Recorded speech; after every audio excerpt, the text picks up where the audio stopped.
Você está no programa Se Liga na Educação e hoje é dia de aula de ensino religioso. Meu nome é Tassiana e hoje nós vamos ter uma aula equivalente ao conteúdo do 9º ano do ensino fundamental. O nosso tema de hoje é transcendência e sentido da vida. Pois bem, em aulas passadas, nós discutimos sobre a finitude da vida e a importância de se ter um projeto de vida. Vocês se lembram, na aula passada nós falamos sobre aquela história dos falcões peregrinos, que eles acabavam brincando ao invés de construir seu ninho e aí depois passavam frio. E aí nós começamos a pensar sobre as nossas vidas também. Será que às vezes a gente perde tempo e deixa de fazer as coisas que a gente sonha e buscar aquilo que é importante na nossa vida por uma distração ou por alguma coisa que pareça mais interessante naquele momento, mas que não vai fazer tanta diferença assim ao longo da vida?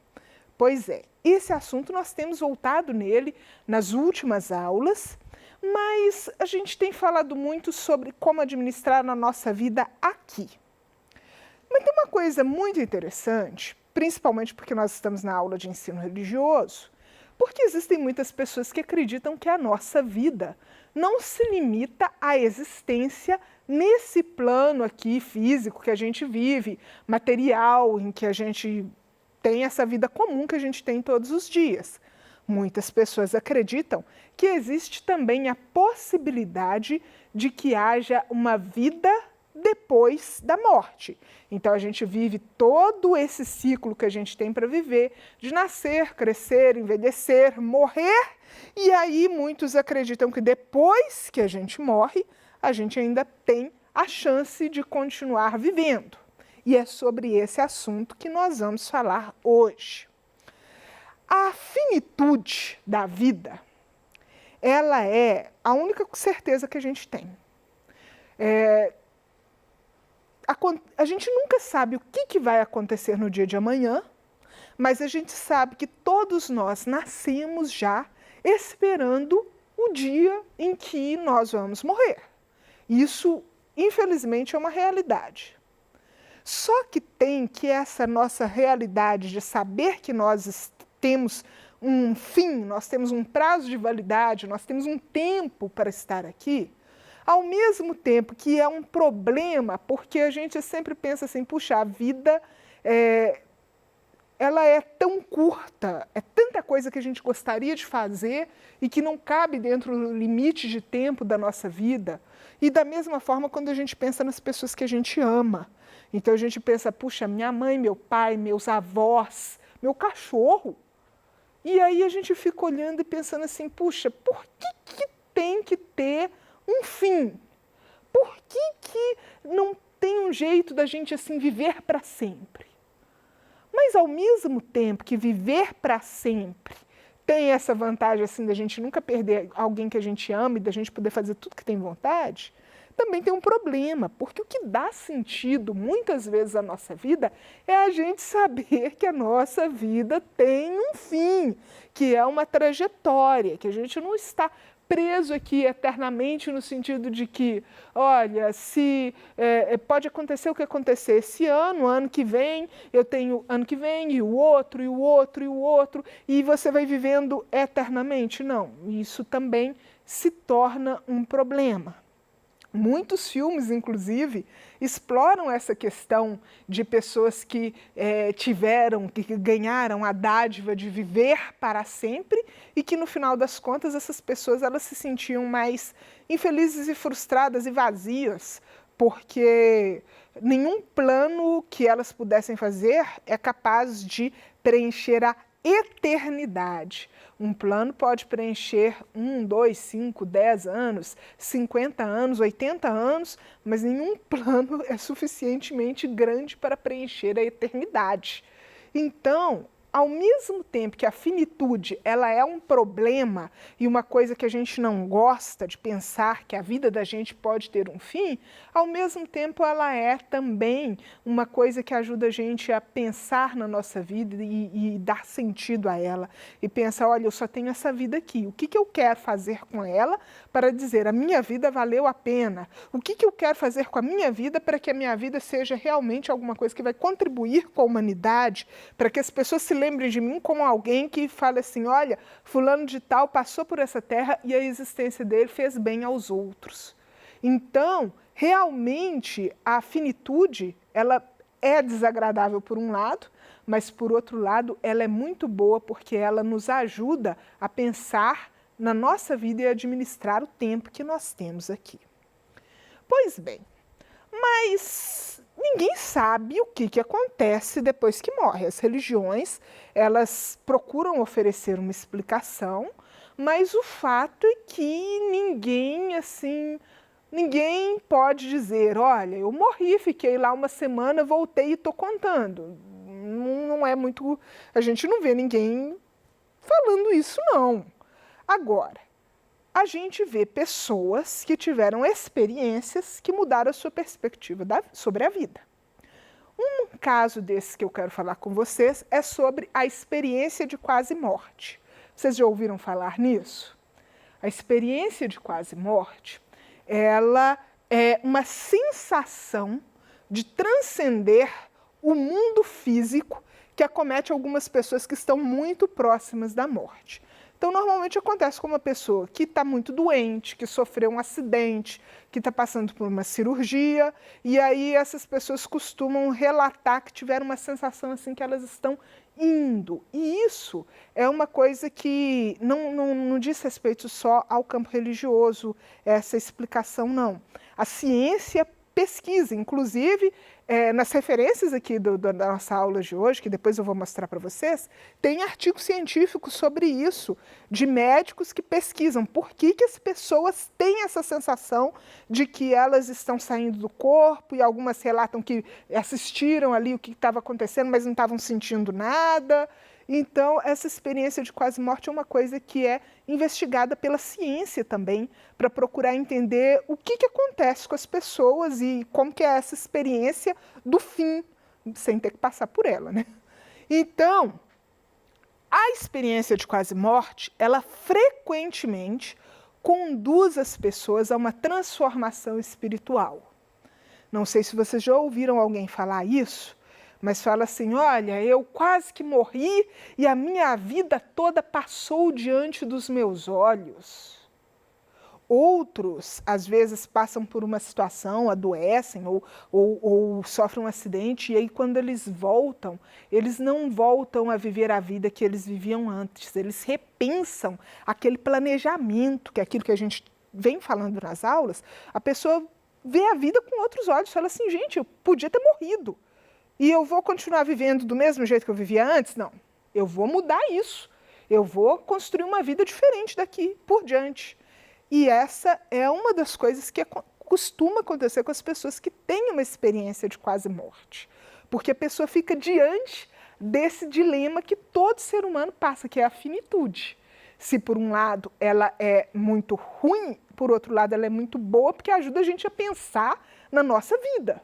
E a pessoa assusta, olha, eu podia ter ido, podia ter acabado tudo para mim. Então eu vou repensar, o que eu quero para a minha vida? O que eu quero para o meu futuro? Quais planos que eu tenho? A vida que eu estou vivendo é a vida que eu sonhei?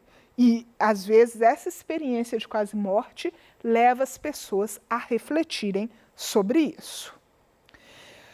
Mas, mesmo as pessoas que passaram por essa experiência de quase morte, você vai concordar comigo que quase não é a mesma coisa que ter acontecido. Se você está jogando futebol e a bola para na linha, foi quase um gol, não foi um gol. Então, um grande problema, uma grande dúvida que assola o ser humano é isso aqui. O que acontece depois da morte? Será que nós somos só seres físicos que morremos e aí a gente é enterrado e acabou a nossa existência e no máximo nós vamos ser lembrados pelas pessoas que nos amavam? Ou será que a nossa existência, ela continua de alguma forma? E aí, hoje eu vou falar com vocês sobre o que algumas tradições religiosas falam sobre essa existência, sobre essa vida após a morte. Então, nós temos 3 principais narrativas religiosas sobre a morte. Por que eu digo principais? Porque eu peguei aqui aquelas que são mais comuns, que a gente vê com mais frequência. É possível que existam outras? Sim, sim, religiões são diversas.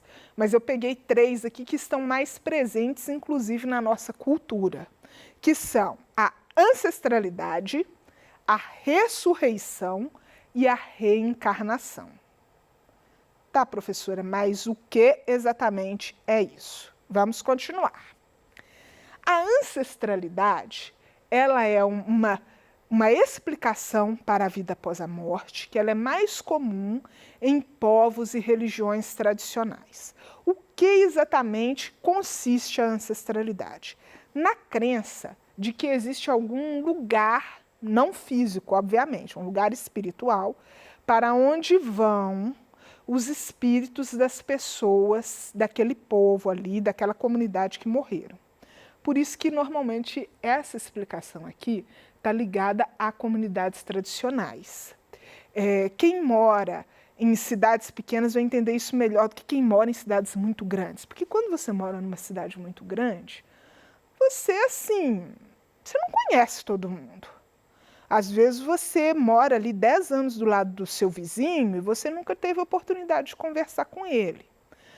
Quando você mora numa cidade pequena, normalmente todo mundo conhece todo mundo, tem um laço de amizade, mesmo que não tenha um laço de amizade mesmo, tem um laço de convivência. Às vezes você nem gosta da pessoa, mas você cresceu vendo aquela pessoa ali todos os dias, e você conhece os parentes, e você conhece o pai, e você conhece a namorada, e aí essa pessoa vai crescer junto com você, e os seus filhos vão brincar junto com os filhos dessa pessoa um dia, vão estudar na mesma escola. Então, quando a gente fala de uma comunidade pequena, é mais fácil de entender essa questão da ancestralidade. Por quê? Porque quando todo mundo está ali junto, todo mundo convive, às vezes todo mundo tem um certo laço de parentesco, qual que é a expectativa das pessoas? É que depois da morte não sejam separados daquelas pessoas ali, não. Porque a vida inteira vocês viveram juntos, aí depois que morrem vão ser separados.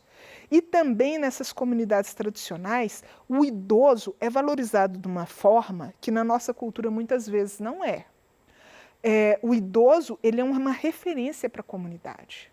Quando ele conta as coisas que ele viveu, as histórias, ele é o guardião das histórias de um povo, ele transmite para as novas gerações o que aconteceu no passado, o conhecimento religioso daquele povo, normalmente ele é transmitido pelo idoso.